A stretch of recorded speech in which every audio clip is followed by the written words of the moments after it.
So, Reshaping India's Political Map is our new chapter that we are going to cover, and it is chapter number 2. However, the chapter is too long and it would not be possible to cover this whole chapter in one video. So, we will do part 1 and part 2. And I have tried to cover each and every paragraph in a very simple manner. So, let us start the chapter. The Afghan invasion, especially from the 11th century, had a profound impact on India's political map, transforming the subcontinent from a patchwork of regional kingdoms into a series of Islamic empires and sultanate. Okay, so earlier what happened? Indian kingdom were here and there, and as invasion were there, so we see a series of Islamic empires and sultanate came here and they annexed this kingdom. So first of all, we will see the rise and fall of Delhi Sultanate. So after the defeat of King Prithviraj Chauhan, who ruled over the parts of northwestern India in 1192, the Sultanate saw the rule of 5 successive foreign dynasties. So these 5 dynasties were there after the rise and fall of this Delhi Sultanate. And the Mamluk, the Khiljis, the Tughlaq, the Saidis, and the Lodhis were very much famous, these 5 dynasties. So few things were common in this Sultanate period, and this was that the territorial expansion, they were very much aggressive in territorial expansion. Even though they just conquered the territory, political instability was there. They destroyed temple and sets of learning, and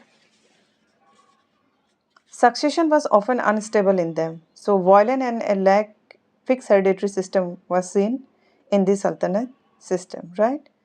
So as we proceed the chapter, few important person name has been mentioned here. So let us see.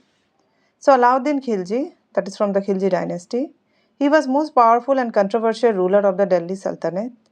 His rule was marked by military expansion, economic and administrative reform, and a harsh autocratic style of governance.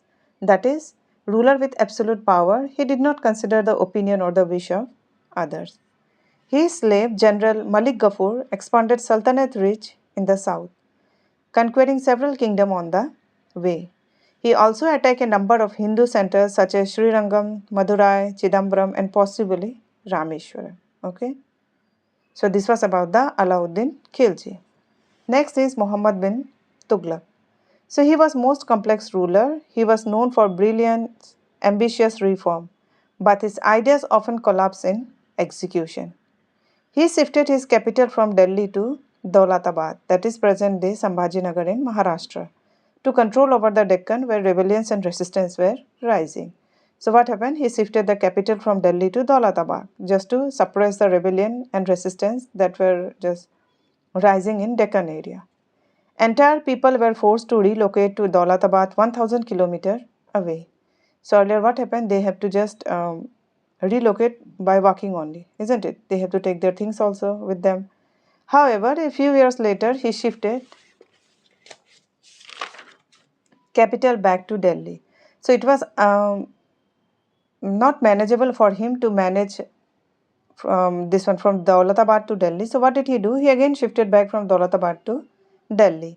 This second forced march caused more death and hardship. Introduction of token currency by the Tughlaq was most famous economic experiment in medieval Indian history. So he introduced token currency and it was a very much famous economic experiment, but it was fail also. He introduced copper coin stamped by the state treated as equal to silver coin as only gold and silver coins were in use before. So what did he do? He introduced copper coins. As there were no clear mark to distinguish official coin from the fake, the market was flooded with worthless money. And as a result, economic chaos was there and state income was collapsed. Okay. So this was about Muhammad bin Tughlaq.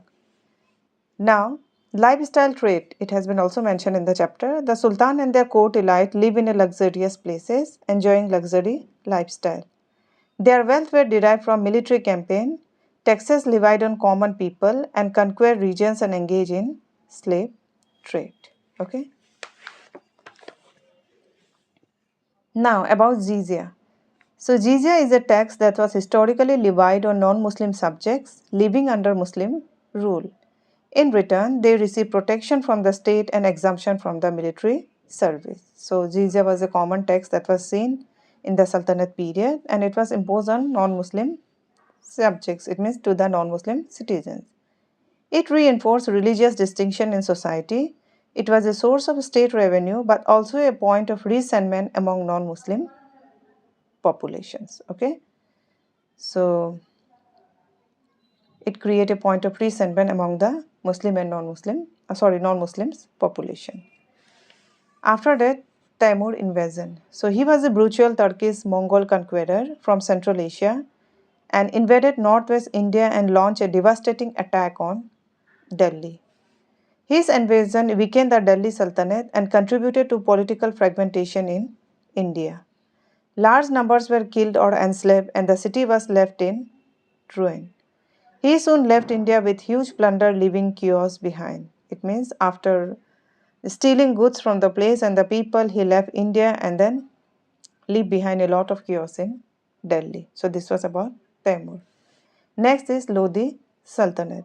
So the Lodis emerged and established the last dynasty of the Delhi Sultanate. Okay, so I hope you remember this one, the 5 dynasties. The Lodis were the last one. The Lodis continued to face challenges from regional kingdoms and nobles. Ibrahim Lodi internal rebellion and dissatisfaction among nobles weakened his position.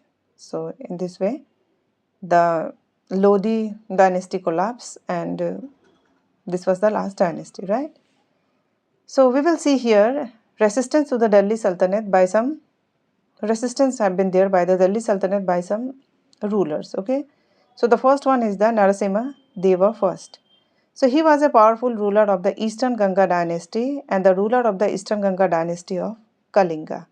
He is best known for resisting the expansion of the Delhi Sultanate into eastern India during the 13th century. He built the famous Surya temple at Konark, that is the present day Orissa. He preserved the Hindu cultural and political independence of Odisha during a time of growing Islamic power in northern India. His rule is seen as high point of Ganga dynasty power. Okay, so this was the first person, Narasimha Deva, and his contribution was tremendous. And he preserved the Hindu culture, political independence, and when the Islamic power was growing in northern India. Okay, next is Hoysalas. So the Hoysalas were a powerful South Indian dynasty that ruled parts of present-day Karnataka. So from here also we will see resistance. The Hoysala faced repeated invasion from the Delhi Sultanate. However, weakened by this attack and internal conflicts, the kingdom declined and in the mid-14th century, it was absorbed into Vijayanagara Empire, which we will see later on. Okay, Vijayanagara Empire. Bahmani Sultanate. The Delhi Sultanate faced rebellion from the emergence of several independent regional sultanates. Bahmani Sultanate rose in mid-14th century and controlled much of the Deccan for a while. So they continued to rule part of the Deccan until they were gradually absorbed by the Mughal and the Marathas. So Bahmani Sultanate also, the Delhi Sultanate get a resistance from this. Then Rana Kumbha. Rana Kumbha was one of the greatest ruler of Mewar, that is in present day Rajasthan. Rana Kumbha defended Mewar against multiple threats and expanded its territory. He successfully repelled invasion and protect Rajput territories. He is known for military strength, defending Rajput land and building Kumbhalgarh. Okay, so this was Rana Kumbha. Now let us see about the Vijayanagara Empire. So the empire was founded to defend South India from the expansion of Islamic sultanates such as the Delhi Sultanate and the Bahmani Sultanate. Harihara and Bhukha, who were initially served as governor under Muhammad bin Tughlaq, eventually rejected Delhi authority and established an independent kingdom that became a significant force in the southern India and grew into Vijayanagara Empire.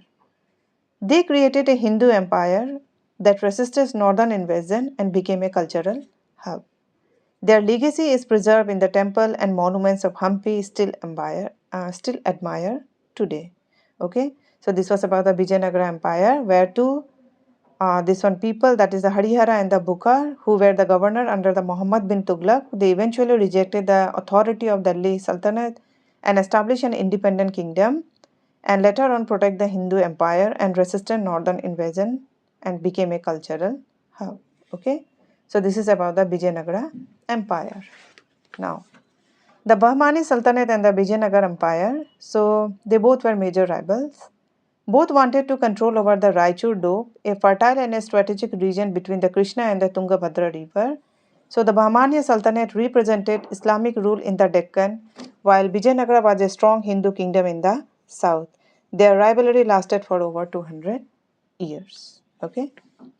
Next, Krishna Dev Raya. So Krishna Dev Raya was the greatest ruler of the Vijayanagara Empire. He is known for his military strength. He defeated the Bahmani Sultanate and expanded the empire. He promoted art, literature, and temple building. He wrote Amukta Malyada and promoted Telugu language and culture. So this was Amukta Malyada. Okay, it reflects Krishna Dev Raya literary talent and his devotion to religion and art. After Krishna Dev Raya's death, the empire declined due to weak rulers, internal problems, and finally after the Battle of Talikota in 1565. Right? So this is about the Krishna Dev Raya. The empire never fully recovered after this defeat. It broke into smaller kingdoms ruled by local Nayaks, and the central power of Vijayanagara was lost, and the empire slowly collapsed by the early 1600. So this was about the resistance to the Delhi Sultanate. So Narsimha Deva first, then Hoysalas, and then Bahmani Sultanate, Rana Kumbha, after that the Vijayanagar Empire, okay, and then Krishna Dev Raya. Now we will see the Mughals. So when the Delhi Sultanate weakened, Babur, descendant of Taimur, entered India. He lost his ancestral kingdom in Uzbekistan and made several early raids into India. Okay, but the major invasion came in 1526. He defeated Ibrahim Lodi at the Battle of Panipat. He used superior tactics and gunpowder artillery that was relatively new to Indian warfare. This victory marked the founding of the Mughal Empire in India.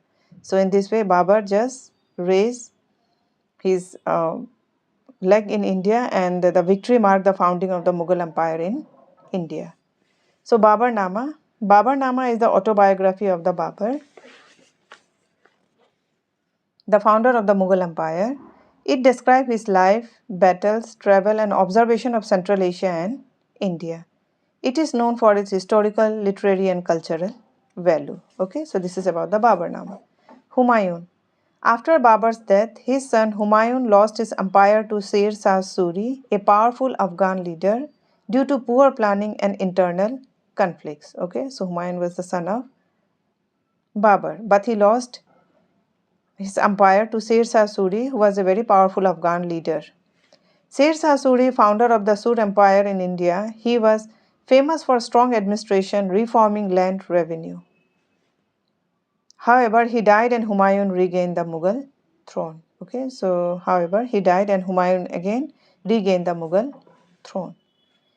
Himu. He was a skilled military commander and chief minister, that is the Wazir, under one of the last Suri rulers. He won many battles under Sur Empire and captured Delhi and ruled it briefly under the royal name of Hemchandra Bikram Aditya. But he was defeated in the second Battle of Panipat.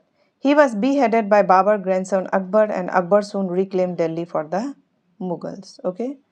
After that we will see Akbar. So he became emperor at the age of 13 years after Humayun's death. His regent Bahram Khan helped him consolidate power by defeating Himu at the second battle of Panipat. Okay. So Akbar was very famous ruler, Mughal ruler. Now Akbar and Chittorgarh. Akbar laid siege to Chittorgarh fort, the stronghold of Rana Uday Singh of Mewar. After a fierce battle, Akbar captured Chittorgarh. After victory, Akbar ordered a massacre of the defenders and civilians, estimated 30,000, to send a message to other Rajput rulers. This battle marked the fall of major Rajput resistance. Okay. So Johar. Johar is a historical practice where Rajput women committed mass self-immolation to avoid capture, dishonor, or slavery when their forts were invaded or lost in battle. It was considered an act of courage in preserving honor. Okay, so this was about Johar.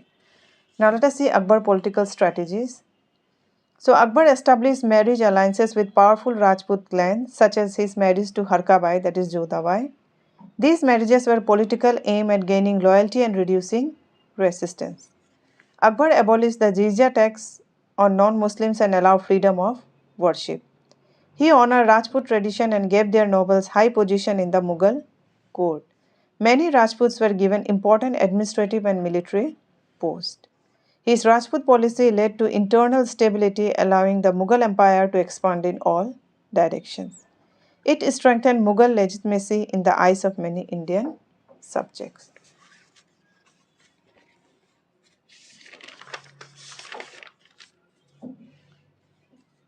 His long reign lasted almost 50 years. While its middle period was relatively peaceful, the final 15 years involved fresh military campaign in Kashmir, Sindh, the Deccan, and Afghanistan. Now, Akbar's interest in classical Indian thought. So he was illiterate but was deeply interested in understanding different religious and philosophical traditions beyond Islam. Akbar built the Ibadat Khana at Fatehpur Sikri, where he invited scholars of various religions to engage in philosophical debates. Akbar sponsored the translation of many Sanskrit texts into Persian to make Indian thought accessible to a wider audience. The Mahabharata was translated as the Rajmnama, that is the Book of War. Other works included the Ramayana with 176 beautiful miniature paintings, the Bhagavad Gita, and the Panch Tantra. So, this is Akbar's interest in classical Indian thought. Jahangir. Akbar's son Jahangir is also known for his deep and discerning love for art. Jahangir elevated Mughal painting to a new level of technical brilliance and sophistication. While his father Akbar laid the foundation, Jahangir brought polish and elegance, making the art a central expression of imperial culture. Right? Then Shahjahan. So till Shahjahan we will do, and from Aurangzeb we will continue in the part 2. So Jahangir's son Shah Jahan fought several rebellions and is best remembered as the builder of Taj Mahal at Agra. Shah Jahan's reign is considered the pinnacle of Mughal architecture. Beside the Taj Mahal, Humayun Tomb in Delhi, Red Fort in Delhi, Jama Masjid in Delhi are well famous. He also promoted fine arts, calligraphy and garden designs. Okay, so till here we will continue in the first, and after that from the Aurangzeb we will continue. Okay, so the chapter is too long. So this much for here for the part 1, right? So thank you for watching until the end.